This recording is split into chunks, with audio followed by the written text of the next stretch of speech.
Right గా details చూస్తే breaking news చూస్తున్నాం. హైదరాబాద్ హబ్సిగూడలోని ఓయూ పోలీస్ స్టేషన్ పరిధిలో దారుణ ఘటన వెలుగులోకి వచ్చింది. మానసిక వికలాంగతతో బాధపడుతున్న 4 ఏళ్ల బాలికపై వైబ్రెంట్ వింగ్స్ చిల్డ్రన్ డెవలప్మెంట్ సెంటర్లో పనిచేస్తున్న వైద్యుడు రంజిత్ లైంగిక దాడికి పాల్పడ్డాడని కుటుంబ సభ్యులు తెలిపారు. ఆ బాలిక గత 4 నెలలుగా హబ్సిగూడలోని వైబ్రెంట్ వింగ్స్ చిల్డ్రన్స్ డెవలప్మెంట్ సెంటర్లో కేంద్రంలో చికిత్స పొందుతోందని చెప్పారు. పాప ప్రవర్తనలో మార్పు రావడంతో విచారించగా దారుణం వెలుగులోకి వచ్చిందని వారు ఆవేదన వ్యక్తం చేశారు.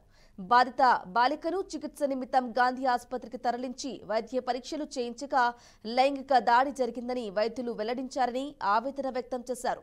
ఇక బాలిక తల్లి ఫిర్యాదుతో ఓయూ పోలీస్ స్టేషన్లో నిందితుడు రంజిత్ పై ఫోక్సో చట్టం ప్రకారం కేసు నమోదు చేశారు. ఈ ఘటనకు కారణమైన రంజిత్ అసలు వైద్యుడే కాదని బాధితురాలి తల్లి ఆరోపించారు. 4 years అండి. తనకు autism, mild autism, speech delay ఉంది. అయితే తనకు మేము హబ్సిగూడ స్ట్రీట్ నెంబర్ 8లో వైబ్రెంట్ వింగ్స్ అనేసి సెంటర్లో తనకు speech therapy, occupational therapy and CBT క్లాసెస్కి పంపించామండి. మంత్లీ 60,000 నుంచి 1 lakh వరకు కూడా పేమెంట్ చేసిన రోజులు ఉన్నాయి. అయితే మెల్లమెల్లగా అక్కడ సెంటర్లో సీసీ కెమెరా మా పాప లోపల వెళ్ళగానే సీసీ కెమెరా తిప్పేసి పెట్టడము, గిచ్చడము, కొట్టడము స్టార్ట్ అయింది. ఎంతవరకు అంటే చేతి నుంచి బ్లడ్ వచ్చే వరకు పెన్తోని గిచ్చడం కూడా స్టార్ట్ అయింది.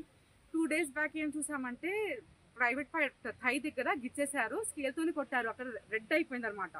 అయితే ఈ సిచ్యువేషన్ని బట్టి మేము కంప్లైంట్ చేస్తాం, ఇలా జరుగుతుంది అని చెప్తే మాకు మా మదర్కి హెరాస్మెంట్ చేయడం స్టార్ట్ చేశారు. మీరు పోలీస్ స్టేషన్కి వెళ్తే మీ పాపని కిడ్నాప్ చేస్తాం, మీ పాపకు డేంజర్ ఉంటుంది, అది ఇది అని చాలా టార్చర్ పెట్టారు.